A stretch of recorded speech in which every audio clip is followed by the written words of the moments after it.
저는 2017년도에 떠났던 세계 일주를 시작으로 계속해서 여행을 하고 또 여행 콘텐츠를 만드는 일을 하고 있어요. 여행 유튜브 여행자 메이라는 채널을 운영하고 있고요. 정말 신나게 여행을 하고 또 그 여행을 기록하는 사람이라고 말씀드릴 수 있을 것 같아요. 저는 한 20대 초중반까지만 하더라도, 한 중반까지만 하더라도 여행은 저랑 완전히 다른 세계 이야기라고 생각을 했거든요. 내가 앞으로 어떻게 살아야 될지, 어떻게 행복하게 살아야 될지에 대해서 한번 고민을 해보자 라는 마음으로 배낭을 메고 길을 떠났습니다. 큼직하게 지구 한 바퀴를 돌아왔고요. 당시 244일 동안 20개국을 여행하고 돌아왔어요. 사실 제 가치관에 가장 큰 변화를 주었던 곳은 단연 딱 한 곳이에요.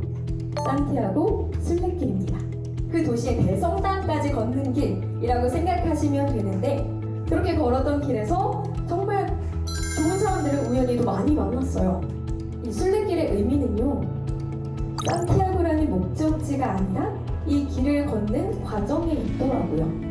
그로부터 2년 후 다시 한번 저는 이 순례길을 걸으러 갔습니다. 가장 인생에서 따뜻했던 시간으로 남아있어요.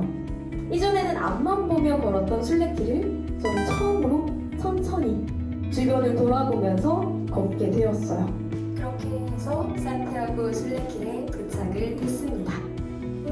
이 의미 있는 순례길조차도 걷는 사람이 달리기 게임으로 느껴버리면 그냥 그도 그런 한낱 달리기 게임이 되어버리고 마는 것 같아요.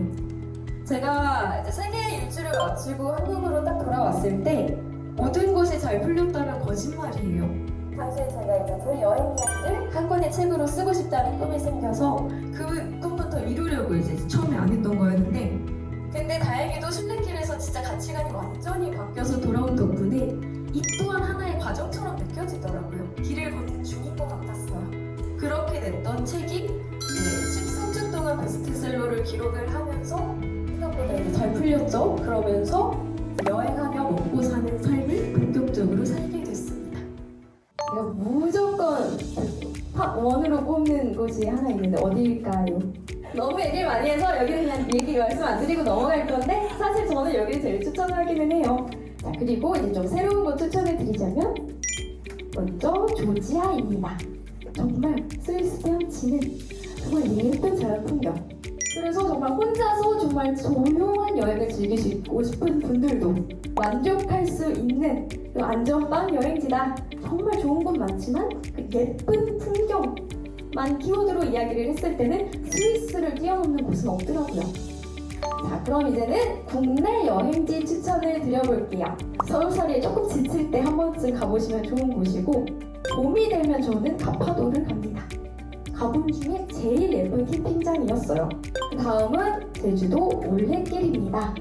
올레꾼으로서 만난 제주는 정말 다른 모습이더라고요. 내 여행을 보다 특별하게 만드는 방법.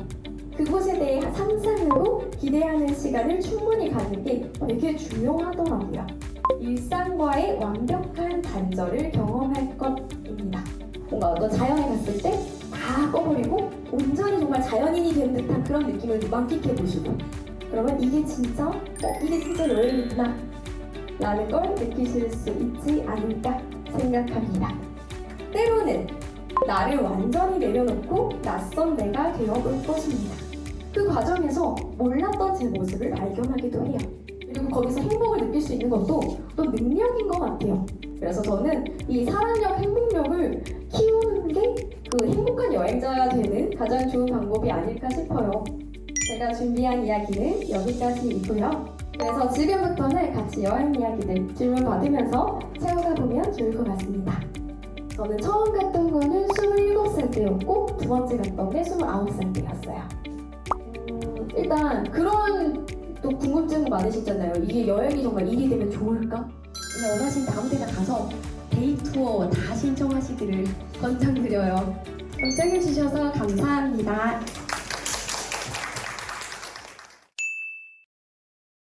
제가 처음에 세계 여행을 결심하고 나서 저도 이제 두려운 마음이 있으니까 막 여기저기 막 찾아보기 시작했어요. 이제 여행 유튜버라는 게 전혀 없던 시절이어가지고 그래서 이거 내가 한번 해볼까? 라는 생각을 처음 하게 됐습니다. 두 번째 산티아고 순례길에서 산티아고에 도착했던 순간에 그 행복을 충만하게 느꼈던 것 같아요. 근데 그 순간이 가장 행복했다라기보다는 길을 걷는 순간순간이 계속해서 행복했는데 그걸 정말 한 번에 충만하게 내가 그 행복을 느꼈구나 라는 걸 깨달았던 순간이 그때인 것 같아요. 저 볼리비아에서 갔던 와이나포토시라는 산이 정말 너무 힘들었어요. 체력적으로도 너무 힘들었고 제가 처음으로 등정에 도전해본 고산이었거든요. 4,000m 때부터 이미 이제 고산병이 온 상태로 이제 산을 올랐고 처음으로 막 빙벽 같은 것도 오르게 되고 신체적 한계를 제일 정말 뼈저리게 느꼈던 순간인 것 같아요. 진짜 다 포기하고 싶었거든요. 일단 숨도 안 쉬어지고 제가 엉엉 울면서 올라갔어요. 그래서 그때 했던 생각이 진짜 세 발자국만 더 가고 포기한다고 말을 하자라고 속으로 계속 생각을 했어요. 그래서 세 발자국 가고 그래도 세 발자국만 더 가고 나서 포기한다고 말하자. 세 발자국 더 가고 그렇게 그걸 반복을 하다 보니까 정상에 와 있더라고요. 정상에 이제 등정 성공하고 나서 내려가려고 하는데 다리에 힘이 풀린 거예요. 다리에 힘이 풀려서 정말 내려갈 힘이 전혀 없는 상태였어요. 그래서 주저앉아 있는데 이제 해가 뜨면 거기가 워낙 높은 고지대다 보니까 위험하거든요. 그때 가이드가 저한테 그렇게 말을 하더라고요. 너가 내려갈 힘이 없었으면 올라왔으면 안 됐다라고. 너가 그러면 포기를 했어야 맞다라고 이야기를 하는데 그때까지 저는 살면서 뭔가 오기를 부렸던 일이 많은 것 같아요. 뭔가를 성공하기 위해서. 근데 그 이후의 일을 생각하지 않고. 그래서 이제 오기를 부렸던 경우가 많은 것 같은데 어쩔 때는 어떤 아름다운 포기라는 게 있구나 라는 걸 처음으로 좀 깨달았던 순간이 아닌가 싶어요. 처음에 제가 남미에 도착을 했을 때 스페인어를 전혀 할 줄 모르는 상태였거든요. 근데 그래도 어느 정도 영어가 통할 거라고 생각을 했는데 전혀 안 통하는 거예요. 콜롬비아에 처음 도착을 했는데 카페에 와이파이가 터지는 카페에 가서 바로 네이버에 이제 스페인어 기초 회화라고 검색을 해서 거기에 나온 문장을 무작정 쓰고 그 시간 1시간 동안 달달 외웠어요. 저는 탄자니아요. 사실 이제 지금까지 가보고 싶었던 나라는 탄자니아 빼고는 다 가봤고요. 그래서 유일하게 딱 하나 가고 싶었는데 못 가는 곳이 탄자니아입니다. 내년에 꼭 갈 거예요. 킬리만자로를 무릎이 좀 더 성할 때 오르고 싶어요. 여행을 하면서 로맨스 같은 거 없었어요? 라는 질문을 많이 듣는데 궁금해 하시는데 있었는데 그래서 이번에 다음 책에는 좀 여행과 사랑, 여행지의 로맨스에 대한 이야기를 한번 해보고 싶어요. 글은 수많은 퇴고를 거쳐서 책을 통해서 이제 사람들에게 보여지잖아요. 그런데 영상도 이제 편집이라는 과정을 거치기는 하지만 유튜브 특성상 좀 더 날 것을 보여드리게 되는 것 같아요. 점점 더 그 날 것을 보여드리는 그 매력을 조금씩 알 것 같아요. 퇴고되지 않은 것을 누군가에게 내비치는 그런 매력? 네. 어느 순간부터 제가 클라이밍에 빠지면서부터 막 클라이밍 여행을 막 했었고 그리고 또 최근에는 비박에 빠졌거든요. 그래서 그런 아웃도어적으로도 조금 집중을 할 것 같아요. 저는 이제 이렇게까지 자유롭고 젊고 에너지 넘치는 이런 분위기를 처음 봤어요. 그래서 이제 헤드미라는 기업에 대해서 앞으로 정말 많은 관심을 가질 것 같고 그래서 저도 오히려 에너지를 받고 가는 그런 기분입니다. 감사합니다.